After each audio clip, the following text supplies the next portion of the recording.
The government has been forced to introduce an eviction ban. People before profit over the last 4 years have brought in 4 different bills proposing eviction bans.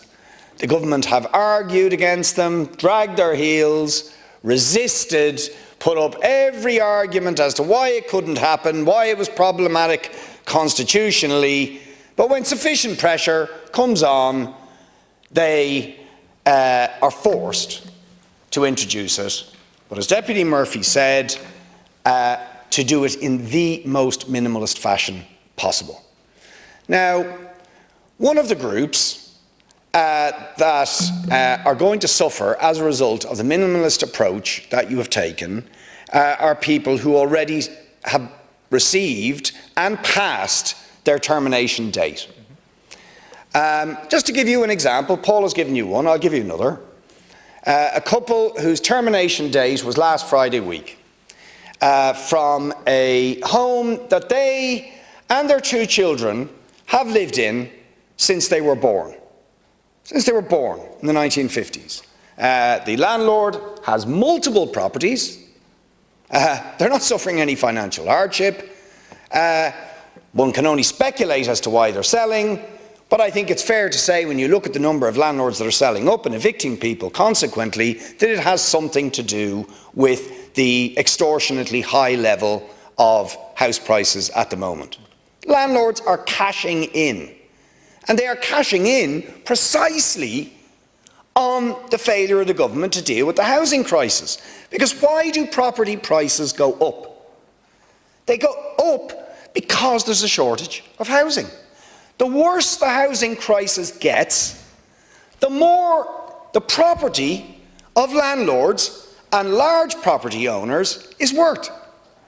That's the way it works. The more they can charge in rent, the higher price they can command to sell the property for.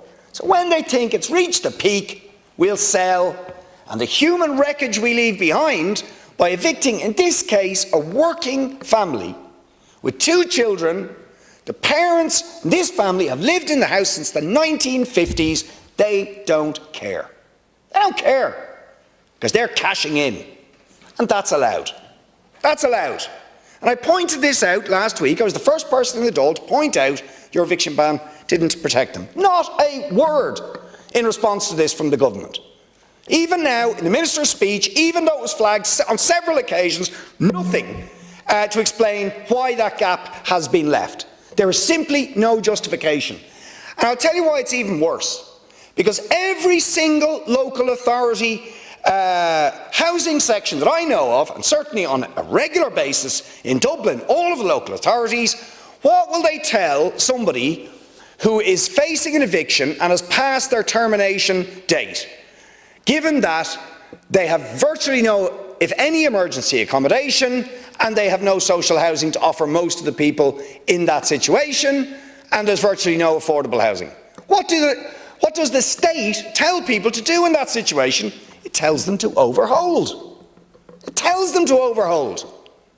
Right? It's an unspoken but absolutely all-pervasive policy. So it's not just Deputy Murphy and me and other TDs who say you have no choice, you're going to have to overhold. To people who are in these situations, local authority housing departments are telling people you have to overhold because we've got nothing for you. Right? But you're not going to protect those people with this bill. How can you justify that? I just don't understand it. I don't understand it. Nor can I understand. So we have an amendment down, but of course you've guillotined the debate tonight, so we probably won't reach it. And, oh sorry, I forgot, our amendment's been ruled out of order. It's been ruled out of order on the basis that it's a charge on the Exchequer to extend the ban to those, the eviction ban, to those who've already passed the termination date. Now, I was scratching my head when I heard that one. Because how is that a charge in the Exchequer? And by the way, that was done during the COVID eviction ban, which you were also forced into introducing after weeks and weeks of pressure. How is that a charge in the Exchequer? I'd really like somebody to explain that to me. So we can't even debate that amendment and vote on it tonight, although we probably wouldn't reach it because you've guillotined the entire committee section to 60 minutes.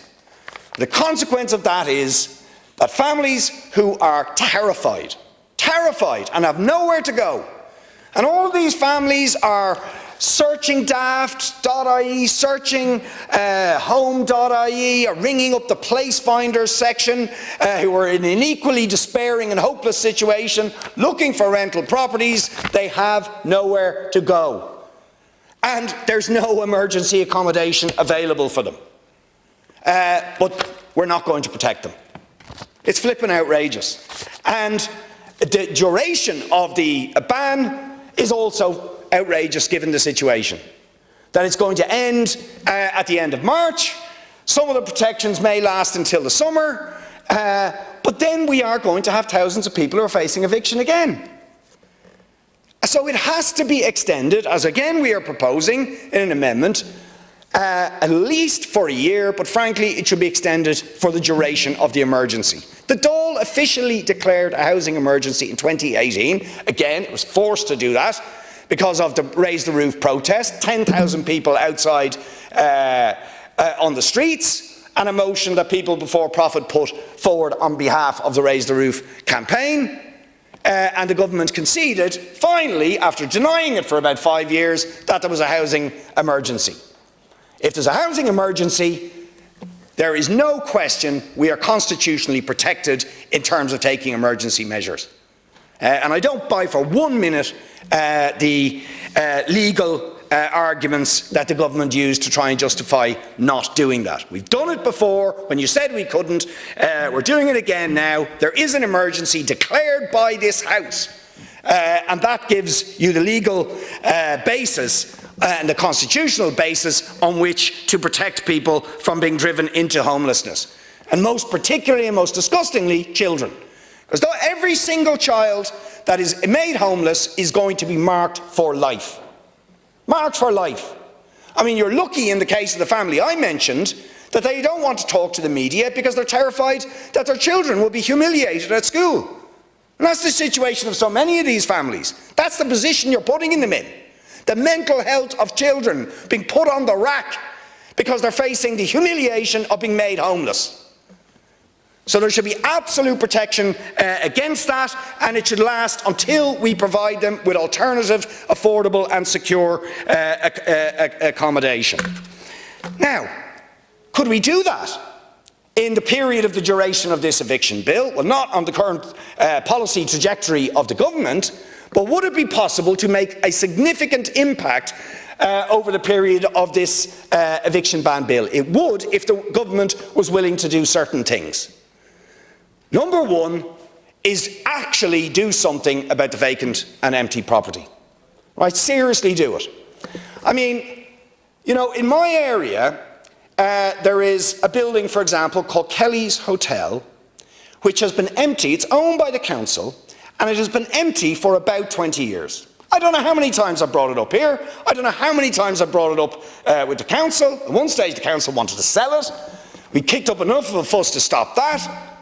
It's sitting there empty, right? Perfectly suitable to house people in. Nothing happens. Just sits there with now Ukrainian refugees desperate for accommodation, people 20 years on the housing list, no homeless accommodation available in the area, kids, families sent into hostels in town when they're going to school in Ballybrack or Sallynoggin or Shankill. It's flipping outrageous. The state itself sitting on empty property.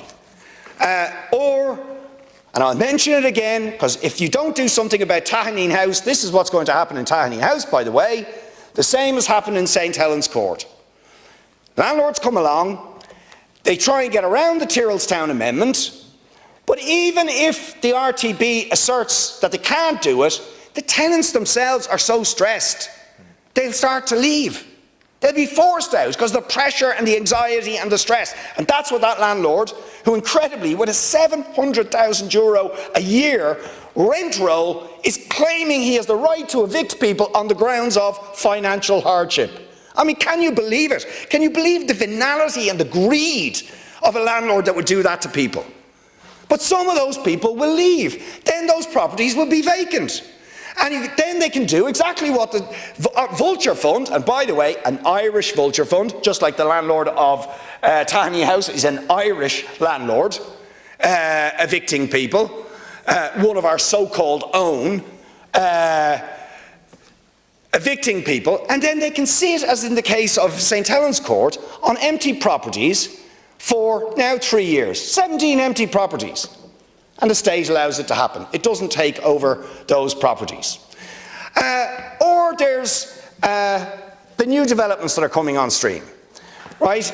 At the moment, the government gets 10% of most new private developments, right? It's a pathetic figure when you consider that house prices and rent prices are such that about 70 to 80% of people in the Dublin area couldn't afford them. But we're only getting 10% of the new build. All the rest of it will be rented or sold at prices that ordinary working people couldn't possibly afford. Now, why do we allow that to happen? And of course, most of it is developments that are happening on sites that previously were in the ownership of NAMA, and that these developers bought off NAMA at major discounts. And often they will then flip these things and make massive capital gains out of selling these properties, and they won't even pay, in many cases, the capital gains tax on it because of the tax loopholes that they benefit from. Now, to me, it's just obvious what you do in that situation. You do what they do, for example, in Finland. In Finland, any new development that comes on board, 25% has to be social housing and 30% has to be affordable housing. So 55% of any new development has to be social or affordable. And indeed, you might say in the current situation in Ireland, why should anything less than 100% be social and affordable housing? I mean, what is the point? Seriously, I'm asking this in all seriousness. What is the point in building housing that is not affordable? There is no point. The state gets screwed, and the buyer or renter of that gets screwed for massive amounts of money. What is the point in that? The state should buy 100% of those developments. And yes, that would cost, but there's a way you can get it back and have a windfall tax on these people, on the capital gains that they will have made out of the sale. We can take the money back off them. They shouldn't have got it in the first place, because the greatest scandal that ever happened in this state was the disposal of the NAMA property to these people. The greatest scandal. And they shouldn't make a cent out of that property, not a cent. So we should take 100% of those sites, acquire them, and then tax the windfall gains that we've made by those developers so that we get the money back. And then you would start to seriously impact. And I know, just drive down the N11, right, for those who live in South Dublin. Drive down the N11, or if you're on your way down to Wicklow or Arklow, and you'll see all the apartment complexes that are being built there at the moment, some of them near completion, right? Currently, we're getting 10% of them. We should be getting at least what the Finnish get in Helsinki, 55. Personally, I would say 100. Just buy them. And then you could solve the problem. Or look at Cherrywood. Look at Cherrywood. The biggest residential development in the history of the state. Previously publicly NAMA-owned land. Currently, the beneficiaries of that are going to be foreign investors, right? Dutch pension funds and so on, who are going to rent at extortionate levels of rent and who are going to sell at extortionate prices, which nobody can afford. And now there's pressure on the banks to start lending people money that they can't really afford, and with interest rates going up, I mean, can you believe it? We're actually threatening to do what we did pre-2008. There's an alternative. The state takes that back, buys it all out, and all of it is delivered as affordable and social housing. We built the infrastructure even, with LEHAF funding. We paid for the roads and the parks with public money. But private investors are going to reap the benefit. It's just insane what we're doing. So the solutions are there in front of us if we're willing to take the necessary action.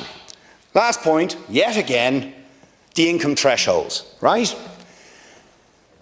In 2000 and, as our motion pointed out today, in 2008, 48% of households were entitled to social housing, right? Were eligible to go on the social housing list. The ESRI points that out because of the government's failure to increase the thresholds. By the end of 2019, that was down to 33%. Roll the picture on 2 years, that means it's well below 30% now. And that's happening at a time when more households than ever need that support, because house prices and rents have gone up. A massive, massive stealth cut in the proportion of households who are eligible to get state support. And if you can't get, I mean, you won't even get social housing because you'll be on a list for 20 years, but at least you might get HAP support, right, as an interim temporary measure, but you are not entitled to that. So if you're over the threshold, you're goosed. You're absolutely goosed. And yet, the government's report is very, very clear as to why the reason for the delay in raising the thresholds. It says it. We've got to ration. The word ration appears on about 20 occasions. We've got to ration the allocation of social housing. So that's what it's down to. It's not down to any justice or anything like that.